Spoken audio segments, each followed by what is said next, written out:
my esteemed brother, elder brother, with whom I had the privilege of sitting in the Supreme Court, Justice Navlekar,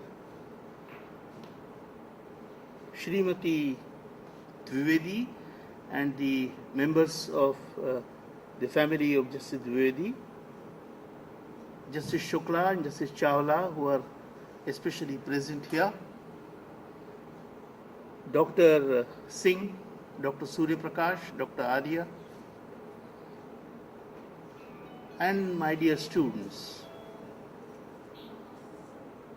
other ladies and gentlemen. Some people, though are born, never live. Some persons, though live in their lives, they don't live after their death. But Justice Dwivedi was a person who lived through his life and is living even today. In Sanskrit, there is a beautiful shlok. Shateshu jayate shuraha. A valiant man is only one amongst 100. Sahastreshu cha panditaha. A learned person is only one amongst 1,000. Vakta dasha sahastreshu. A orator is one only amongst 10,000 persons. Data bhavati vanava. But a giver, a donor, whether he is created or not is not known to anybody. Meaning, a donor is extremely rare. When I read the life account of Justice Dwivedi, I found him to be a donor. In his brief stint of 9 years at the bench, Justice Dwivedi created a great impression as a champion of environmental laws and the human rights. These persons, why I said that some persons live only through their lives, because they are never remembered after they are taken by the icy hands of death. But Justice Dwivedi is fortunate. We are fortunate to remember Justice Dwivedi, who has contributed so much to the society during his life and now even after his life, for you students who are going to be benefited. I don't know whether you are going to be benefited by my lecture, but I am sure you are benefited by the earlier lectures, the tall personalities like Dr. Abdul Kalam and Dr. Galanta. The reason why I accepted this invitation was because of the two law clerks that I have. Both of them are from this very institution. Both the law clerks, one is Tanvi Pagare, other is Maitri Kakade. Both of them helped me in my research, in writing the judgments, and helped me in my facts. That was one reason. Second and the most important reason is that though I am a Maharashtrian, though I practiced in Nagpur, though I was a student in Varora and Nagpur, in fact I come from this very state, that is Chhindwara, and therefore I have special affinity for Madhya Pradesh, and that is how I decided to come here and to mix with the students. Let me clarify some ideas. I have not come here with the idea of telling you something. I have come here with the idea of interaction with the students. Therefore, I would be expecting some questions from the students. I would also be putting questions to the students. And I expect the students, if any, I see quite a number of them. Your principal was apologetic for the thin attendance, and he gave two reasons: one, the match, and two, the holidays, and so on and so forth. I don't mind even talking to a single student. Had there been a single student present, I would have been equally happy and I would have been equally enthusiastic in interacting with the students. On this, the subject that I have chosen is the revamping of criminal justice system. When we use the word revamping, we presume that the criminal justice system in this country has failed. Therefore, the need of revamping. Well, I don't agree. I'm not a pessimist. When I look at the half-filled glass, I only look at the filled portion of the glass, not at the empty portion. So I say the glass is half filled. I don't say the glass is half empty. When we speak of the criminal justice system, I still maintain, and maintain with full gusto, with full enthusiasm and full responsibility, that our criminal law system, criminal administration of justice system is not only working, but it is working in full gears, with full gusto, with full enthusiasm, and with full efficiency. But then why the necessity of revamping the system? Now, I'm talking especially to the students because I want certain facts to be known. Dr. Singh will pardon me for saying so, but I have found that the students of the national law schools are extremely poor in the procedural laws. When I found there are a number of students who come as the trainees from various colleges, ILS Pune, KS Law College Bombay, Bangalore Law School, Hyderabad, Jodhpur, Calcutta. I happen to be a member of the governing council of the Bangalore Law School. I was a member of the governing council, being a Chief Justice of West Bengal on the board of Law College NUJS at Calcutta. But my common observation is that the students in these colleges, prestigious national law schools, are extremely poor in the procedural laws. Let's do some hard talking.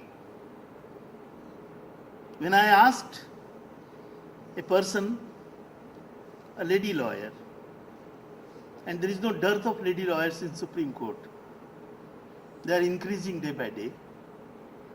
I just asked her, what is the investigating officer supposed to do after he registers the first information report? What is the first thing that he does? What is the thing that he must do? What is the thing which he doesn't do? If he doesn't do, the court suspects the first information report. The genuinity, correctness, or the fact of the report having been lodged. The lady could not answer the question. I hope you know the answer. I am not too sure that you know the answer. But well, I'm not going to put you in the awkward situation by asking the question. Instead, I'll tell you that the first thing that he has to do is to send the copy of the report to the nearest magistrate. So that is section 157 of the Criminal Procedure Code. That establishes the genuinity of the FIR. That the FIR was, suppose the FIR is shown to have been registered at 1 o'clock, and it is to be established because the lawyers, the intelligent criminal side lawyers, I won't say criminal lawyers, because then the people say they are criminals and the lawyers. So I won't call them that, because I was myself practicing on the criminal side. So when you want to fix the time, that yes, it was actually, the murder took place at 11 o'clock and the FIR reached at, say, 12 o'clock, to establish the time, he must send the copy of the FIR to the magistrate. Dr. Singh will also note that I would like someday to come and take the law of crimes and the procedure. I have offered this, and I have invitation from the Bangalore Law School. I have not been able to fructify my promise as yet, but I will definitely come here someday to talk to the students, because nothing pleases me more than to talk to the students and to know their ideas. Why I am on the criminal law? Ladies and gentlemen, if the Supreme Court has 100 cases on a particular day, 40 of those cases are criminal cases. Please stop degrading the criminal law. That's a criminal law.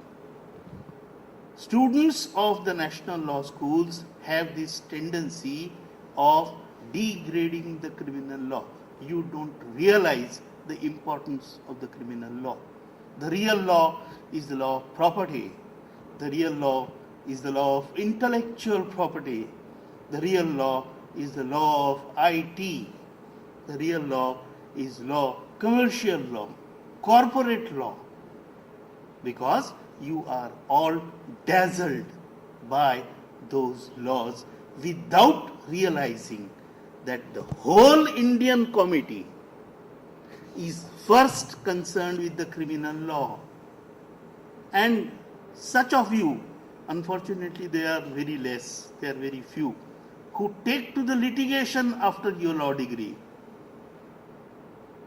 will immediately realize the big impact of criminal law, not only on the society in general, but on the law courts themselves. A hue and cry that so many crores of criminal cases are pending, and huge pendency, and so on and so forth. Well, the Chief Justice of India has explained, what do you call pendency? Suppose the murder takes today. Well, for first 2 or 3 years it cannot be solved. Till then the accused has to be behind the bars if he is not able to get the bail. Now I'll tell you an example. I had been to China in December. I was leading a judicial delegation in China. Beautiful infrastructure wherever we went. I went to Shanghai, I went to Beijing, I went to Tianjin, I went to the Peking University of Law also, and I saw the courts. I saw the beautiful court halls. I saw the beautiful computers. I saw the computer controlled rooms. I saw a few of the judges also. I saw everything. I just did not see the criminals. They did not allow me to see the trials. They did not allow me to hear a single argument before either the high power, they call it high people's court. What is high court for us is high people's court for them. What we call Supreme Court, it is Supreme People's Court in China. They showed everything. So there is everything there. There is a wonderful infrastructure. There is everything that is... I was absolutely surprised to note that if a witness is to speak about the document, the court sees the whole document, huge document on the front wall because of the computerization. All that when we returned, the press asked me, what did you judge? What did you see in China? I said, the infrastructure. They said, Judge, did you not see anything? I said, yes, they have everything. They have the infrastructure sans without the justice. And the only difference in this country and that country is that we have no infrastructure but the justice. Ladies and gentlemen, don't denigrate the criminal law. The importance of criminal law is tremendous. Even if you go to the corporate sector, even if you serve in any multinational corporation, even if you join a solicitor's firm, the criminal law is not going to leave you. The criminal law will have to be an integrated part of your system. Therefore, I have chosen this subject that most of my student friends are going to come in touch with the criminal law, and therefore I wanted them to see how the system works, whether it works at all. It does work. Today, if there is a murder, or if there is a rape, or if there is any offense, the offenders are caught. The offenders are not only caught, but they are brought before the court, and our sessions judges deal with them, our magistrates deal with them, and put them behind the bars or acquit them, or so on and so forth. So it's not that the system is not working. Then why this need of revamping? The need of revamping is because we want to improve the system. Shocking figures. When I was Chief Justice in Calcutta, an appeal came. The appeal was for offence under section 302. And the lawyer won't come. I said, why is it that no lawyer is coming in this? Then some junior lawyer was there, smart, probably the student of this institute. He said, sir, look at the number. I looked at criminal appeal number so and so of 1983. I am speaking of 2006. He said, sir, even if there was no bail granted to this man would be behind the bars for 23 long years. Because if the appeal is 1983, the presumption is that he was arrested and is behind the bar. At least from 1981, 19 plus 6, 25 years, no court had the time to hear his appeal. So whether he is acquitted or whether he is convicted, it doesn't mean anything to him. Therefore, his lawyers are not coming to argue the matter. This is the dark side of the story. But there are always two sides. And your Dr. Singhs and Dr. Surya Prakash teach you how to look at both the sides of the things. Example number 2. Again, appeal called out, nobody is coming. I said, why are they not coming? What is this? Why is the lawyer not coming?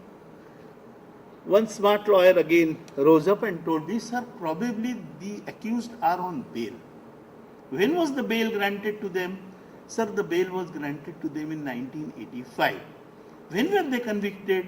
In 1985. So, sir, 15 plus 6, 21 years have gone, he is on bail. We don't know whether he is living or whether he is dead. And the lawyers who are engaged for him know that if your lordship dismisses this appeal, he will have to go to jail after 21 years to spend another minimum 20 years in the jail. I said, therefore, but why should the lawyer not come? Sir, that is because they are on bail, and so long as if the lawyer doesn't come, your lordship can't proceed. I said, that is also right. I can't decide a criminal appeal unless I hear the lawyers, and the lawyers are not prepared to come. If you have some common sense, then it's a very simple reason. I said, I passed an order, issue a non-bailable warrant of arrest against the accused, directing him to be produced before the court in precise 3 days if the warranty is not executed,